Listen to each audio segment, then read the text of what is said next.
بے شک ہم نے آپ کو خیر کثیر عطا کی، بس آپ اپنے رب کے لیے نماز پڑھا کریں اور قربانی دیا کریں، بے شک آپ کا دشمن ہی بے نام و نشاں ہوگا۔ اللہم صلی علی سیدنا محمد وعلی آل سیدنا محمد کما صلیت علی ابراہیم وعلی آل ابراہیم انک حمید مجید۔ اللہم بارک علی سیدنا محمد وعلی آل سیدنا محمد کما بارکت علی ابراہیم وعلی آل ابراہیم انک حمید مجید۔ رات آئی ہے شبیر پہ یہ لغار بلا ہے، ساتھی نہ کوئی یار نہ غمخوار رہا ہے، مونس ہے تو ایک درد کی گھنگھور گھٹا ہے، مشفق ہے تو ایک دل کے دھڑکنے کی صدا ہے، تنہائی کی غربت کی پریشانی کی شب ہے، یہ خانہ شبیر کی ویرانی کی شب ہے۔ 10 محرم الحرام یوم عاشورہ اور شام غریباں برپا۔ اس سے پہلے کہ میں کوئی بات کروں، جیمز کون ایک مشہور تاریخ دان ہے اور تاریخ چین کے مصنف بھی ہیں، وہ واقعہ کربلا کے بارے میں اس طرح کچھ لکھتا ہے کہ کربلا میں امام علی مقام اور ان کے ساتھیوں کو مختلف دشمنوں کا سامنا تھا جن سے وہ جنگ لڑ رہے تھے۔ ایک یزید کی فوج جو چاروں طرف سے ان پر اندھا دھند تیر برسا رہی تھی، عرب کا سورج تھا جو جسموں کو جھلسا رہا تھا، صحرا کی ریت تھی جو ایک بھٹی کی طرح گرم تھی، شدید بھوک اور ناقابل برداشت پیاس تھی، اور ان تمام دشمنوں کے سامنے مٹھی بھر افراد نے ہزاروں کے لشکر کا سامنا کیا۔ یہ کوئی معمولی بات نہیں ہے، دنیا ایسے بہادر اور جری لوگوں کو کبھی نہیں دیکھ پائے گی، یہ فضیلت اور فوقیت صرف انہی افراد کو حاصل رہے گی۔ ہمارے انتہائی قابل احترام علماء کرام اس پہر میں ہمارے ساتھ موجود ہیں۔ میں دائیں جانب تشریف رکھتے ہیں علامہ محمد شہزاد مجددی صاحب، بائیں جانب تشریف فرما ہیں ڈاکٹر علامہ محمد حسین اکبر صاحب، علامہ محمد شہزاد مجددی صاحب کے دائیں جانب بیٹھے ہیں ڈاکٹر ثناء اللہ فاروقی صاحب، اور ڈاکٹر علامہ محمد حسین اکبر کے بائیں جانب تشریف فرما ہیں مفتی سخاوت صاحب۔ سادہ سی بات سمجھنے کے لیے، جانکاری کے لیے، عشرہ ہم کہتے ہیں 10، ایک اس کو عاشور کا جو لفظ ہے اس کے بارے میں بتا دیجیے، جب ہم یوم عاشور کہتے ہیں تو اس کی کیا نسبت اور کیا حوالہ ذرا فرما دیجیے۔ بسم اللہ الرحمن الرحیم، الحمدللہ رب العالمین، والصلاة والسلام علی اشرف الانبیاء والمرسلین وعلی آلہ وصحبہ اجمعین۔ عاشور بیسی سے 10 یعنی 10واں، جب وہ دن آ گیا، جی عشرہ تو تھا 10 دن، 10 دن جی، اور وہ 10واں دن آ گیا، 10واں دن یوم عاشور جی، اس کے ساتھ تاسع اور تاسوعہ کا لفظ بھی حدیث میں ٹھیک 9 محرم کو۔ ٹھیک، تو عاشورہ ایک ٹائٹل بنا، ویسے تو عاشورہ تو ہر مہینے ہی آتا، ہر مہینے نہیں آتا، لیکن یہ یوم عاشور جو ہے یہ جو یوم عاشور تھا یہ ذرا مختلف تھا۔ ایک تو محرم الحرام پہ ہم بات کر چکے ہیں، ہم نے آغازی کی، حرمتیں ساری جمع تھیں، جمع تھی ساری، اور یوں سمجھیے کہ ان ساری حرمتوں کی ایک تکمیل اور ایک پیکج بن رہا تھا، بڑا کمپریہنسو پیکج بن رہا تھا۔ بلکہ ایسا لگتا ہے، تاریخ کا ایک سادہ سا طالب علم بھی دیکھتا ہے کہ اس عاشور نے آ کے پتہ نہیں کتنے عاشور پیچھے تازہ کر دی اور ریفریش کر دی، اور وہ جو دن تھے ان کی خاصیتیں تھیں جڑی ہوئی اس تاریخ کے ساتھ، اس دن کے ساتھ اور اس عشرے کے ساتھ، وہ ریفریش ہو کے سامنے آتی ہیں، ری شیپ ہو کے سامنے آتی ہیں۔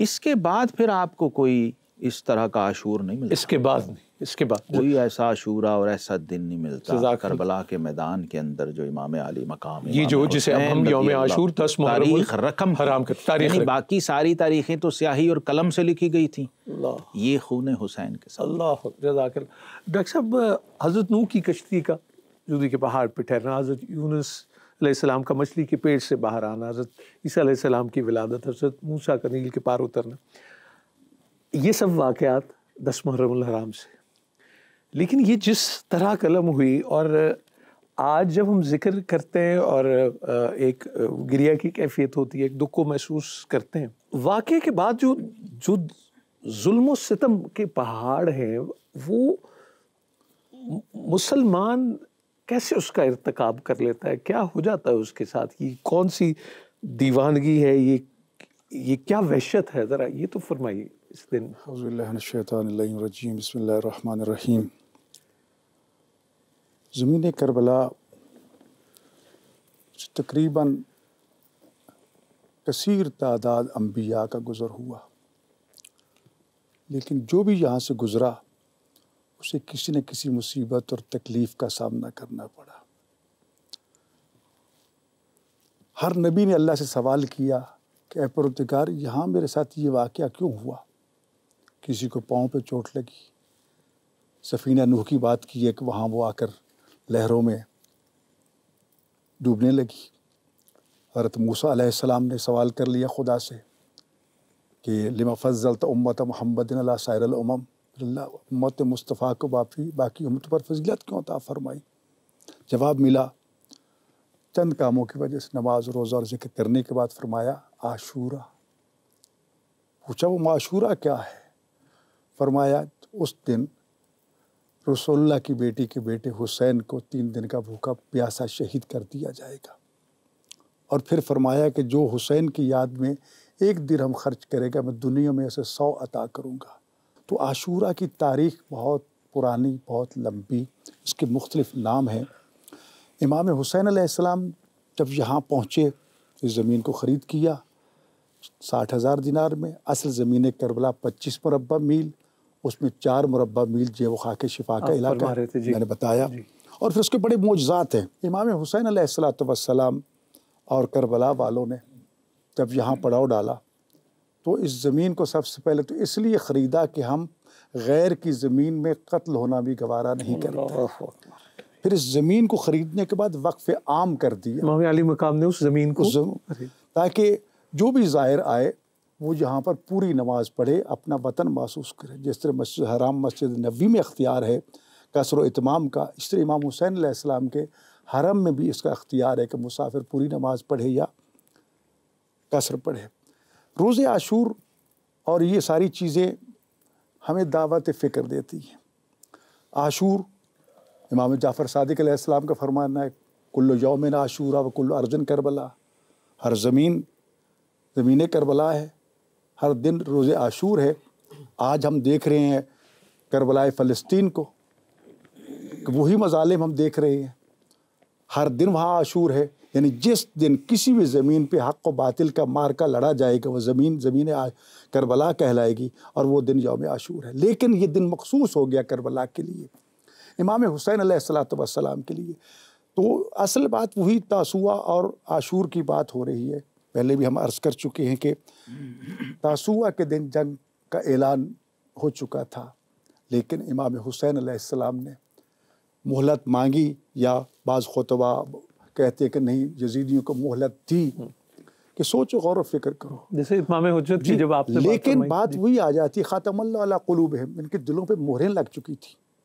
دیکھو نا، کفار موجود ہیں، رسول اکرم صلی اللہ علیہ وآلہ وسلم سے بڑا ہادی کائنات میں کون ہو سکتا ہے؟ اللہ اکبر جی، کلمات رسالت جو ان دلوں پہ اثر انداز نہیں ہو رہے، رسول اللہ ابصار ختم۔ جی، یعنی امام حسین علیہ السلام ہادی بشریت، امام وقت کھڑے ہیں، لیکن یزیدی پہ اثر نہیں ہو رہا، یعنی ان کے دلوں پہ مہریں لگ چکی تھی۔ جی، دین کو اس لیے فرمایا، دین تو لوگوں نے اپنے کسب معاش کا بہانہ بنا لیا۔ امام حسین نے فرمایا تھا کہ دین کو اس طرح استعمال کیا جاتا کہ مال دنیا اکٹھا کیا جا سکے، ان کے دلوں میں دین نہیں اترا۔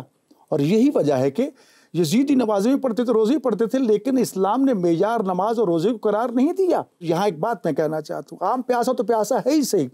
ابھی آپ نے کربلا کی گرمی کی شدت کا اظہار فرمایا۔ امام حسین علیہ السلام پہلے اصحاب کو میدان میں بھیجتی ہیں تاکہ جلدی منزل شہادت پہ فائز ہو، حوض کوثر پہ میرے نانا سے جام کوثر پئیں۔ اہل بیت کو سب سے آخر میں رکھتی ہیں، خود سب سے آخر میں، اور پھر پیاسے کو اگر زخمی ہو جائے تو اور زیادہ پیاس لگتی ہے، اور پھر زخمی کو لاشی اٹھانا پڑے تو اور اس کی شدت بڑھ جاتی ہے۔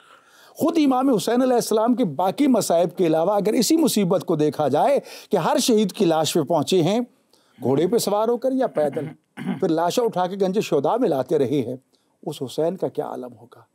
لیکن زبان پہ ایک ہی کلمہ رضا بقضاء و تسلیم الامر ہے۔ جی، اور پھر یہ کہہ دیا کہ میں نانا کے دین کی خاطر سب کچھ کرنا چاہتا ہوں. اللہ